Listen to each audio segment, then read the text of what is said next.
মেহেরপুর সদর উপজেলার বুড়িপোতা বিউপি সীমান্তের খালপাড়া এলাকা দিয়ে নতুন করে ৪ জনকে শুক্রবার ভোরে পুশিনের চেষ্টা করেছে ভারতীয় সীমান্তরক্ষী বাহিনী বিএসএফ। এছাড়া লালমনিরহাট সীমান্তে ৩ জন এবং কুড়িগ্রামের রৌমারী সীমান্তে ৫ জন শূন্যরেখায় অবস্থান করছে। বিজিবি ও গ্রামবাসীর বাধায় তারা বাংলাদেশে ঢুকতে পারেনি। সহকর্মীদের তথ্য ছবিতে প্রতিবেদন।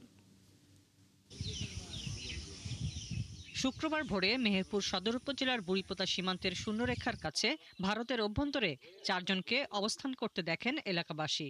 এ সময় বিজিবি সদস্যরা পুশিন ঠেকাতে সতর্ক অবস্থান নেয়। বিজিবির কঠোর অবস্থানের কারণে ওই ৪ জন বাংলাদেশে প্রবেশ করতে পারেনি। বাংলাদেশে ঠেলে দেওয়াদের মধ্যে একজন পুরুষ ও ৩ জন নারী রয়েছেন।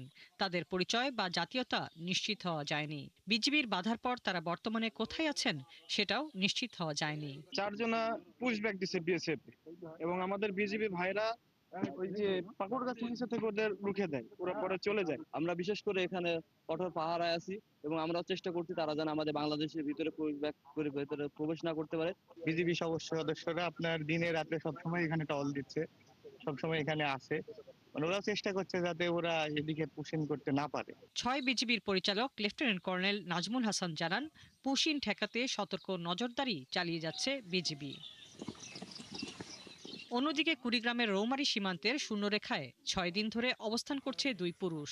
তবে সেখানে একই সঙ্গে অবস্থান নেয়া বেলাল হোসেন ও সুমি আক্তার দম্পতি ও তাদের ২ সন্তানকে দেখা যাচ্ছে না। ১৪ই জুন তাদের পুশিনের চেষ্টা করে বিএসএফ। এদিকে রৌমারী উপজেলার ইসলামারী সীমান্ত এলাকার শূন্যরেখাতে গেল ৬ দিন ধরে ৩ পুরুষ অবস্থান করছে।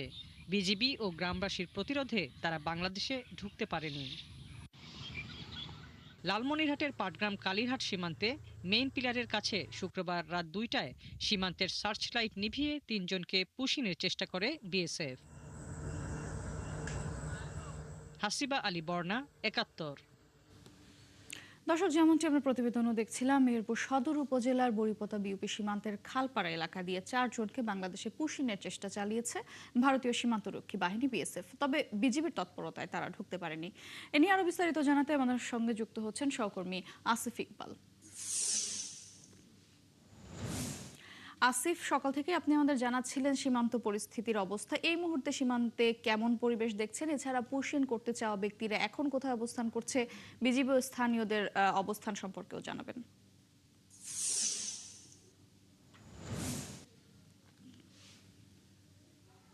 সীমান্তে আপনি জানেন আজ ভোরে ৪ জন ব্যক্তিকে বিএসএফ ভারতীয় সীমান্তরক্ষী বাহিনী ১১৬ নম্বর মেইন পিয়ার দিয়ে ৪ জনকে ঠেলে দেয়। তাদের চলাচলে অস্বাভাবিকতা দেখে স্থানীয় লোকজন এবং বিজিবি তারা কিন্তু তাদেরকে আবার শূন্যরেখা পাঠিয়ে দেয়। পরবর্তীতে তারা এখন কোথায় অবস্থান করছে সেই বিষয়ে কিন্তু এলাকাবাসী এবং বিজিবি তারা কিন্তু কেউ কিছু বলতে পারছে না।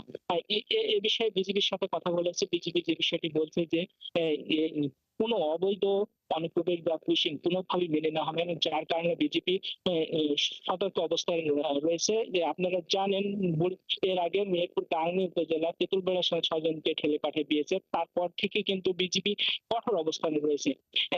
এই কঠোর অবস্থানের কারণে তারা এলাকাবাসী গ্রামগঞ্জের মানুষকে সচেতন করছে যেন কোনোভাবেই যেন সীমান্তে কোনো অবৈধ অনুপ্রবেশ এবং পুশিং না হয়।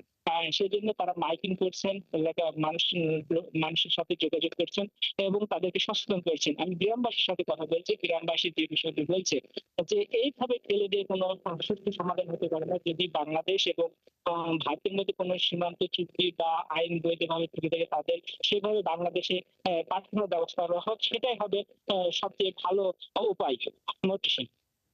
ধন্যবাদ আসিফ আপনাকে। দর্শক, মেহেরপুর থেকে সেখানকার সীমান্ত পরিস্থিতির সবশেষ খবর জানাচ্ছিলেন আসিফ ইকবাল।